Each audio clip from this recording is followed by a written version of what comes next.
Hi, I'm Randy Welsh, co-founder and president of JIBU. I'm Galen Welsh, co-founder and CEO of JIBU.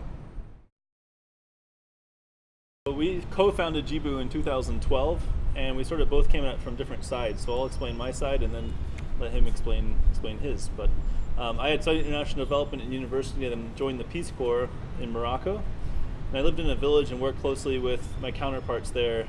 But ultimately came out of that experience feeling like I couldn't provide a meaningful opportunity because of the top-down patronizing approach that was being used in development at that time. So even to apply for grants and get money for projects, we sort of had to change and reprioritize what was important for the community that I was working in. So I came away from that experience really believing in the power of local entrepreneurship and the need for local owners to be able to solve their own problems and not have to depend on foreign donation or foreign money. I've been an entrepreneur most of my life, and mostly in the high-tech sector, and for quite a few years.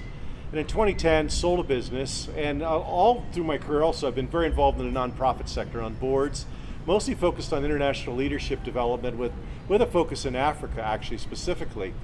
And I decided to get out of just sort of retire from the nonprofit sector in 2010.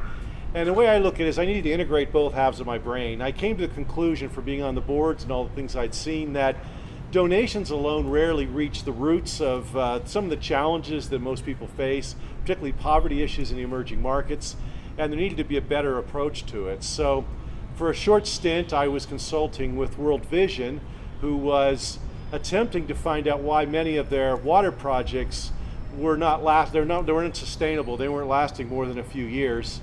And we came up with an idea that it was really the core of the issue was a lack of ownership on the ground for the wells they were drilling.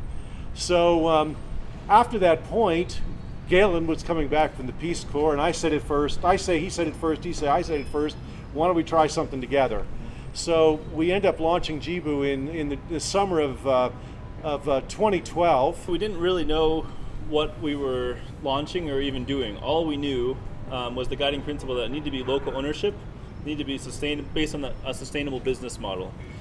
So using those two pieces and the fact that we wanted to address the water crisis, that was the guiding light. So we went and listened to entrepreneurs and actually talked to every water organization we could find, and that's what led to the JIBU model. It was very much co-designed by our first franchisees, by the first JIBU entrepreneurs. Which really turns into what our vision was, and that it ties into our history, which is we're equipping entrepreneurs to launch businesses to sell drinking water to the urban poor using a franchise model. And I know that's a mouthful, but really how we got started is we had limited resources. I mean, basically, we knew that some of our ideas were really out of the mainstream of how water projects were being done, and we needed to bootstrap and just fund it ourselves. We had limited time, limited money. And so what we did was we started in 3 countries simultaneously, thinking that the best way to quickly learn what the common thread would be that would be replicable and scalable on a large scale model would be to just try some things and see what works. And we thought that perhaps we'd be fortunate if one of those countries worked and maybe 2 failed, that we learned where the failures occurred and then we doubled down. So we started in Kigali, Rwanda, Kampala, Uganda, and Lubumbashi, Congo simultaneously. Turned out Lubumbashi and Congo didn't work, but Kigali and Rwanda did work, and that brought us up to about 2014. When people thought we were crazy for starting in 3 countries simultaneously.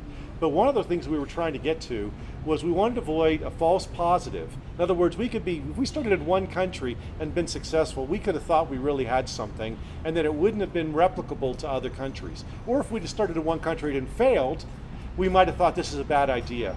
So we spread our risk out, sort of like a portfolio approach, figuring that some things will work, some things will fail, and find the commonality. Because our goal was to be able to scale impact, not just have impact, scale impact quickly and have a replicable model that both makes money and is scalable.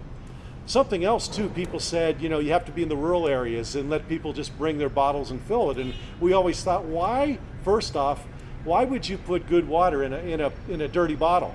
It just sort of ruins the effect from an impact perspective. And we also, this came out of the entrepreneurs we talked to. They said, there's a lot of need in the cities.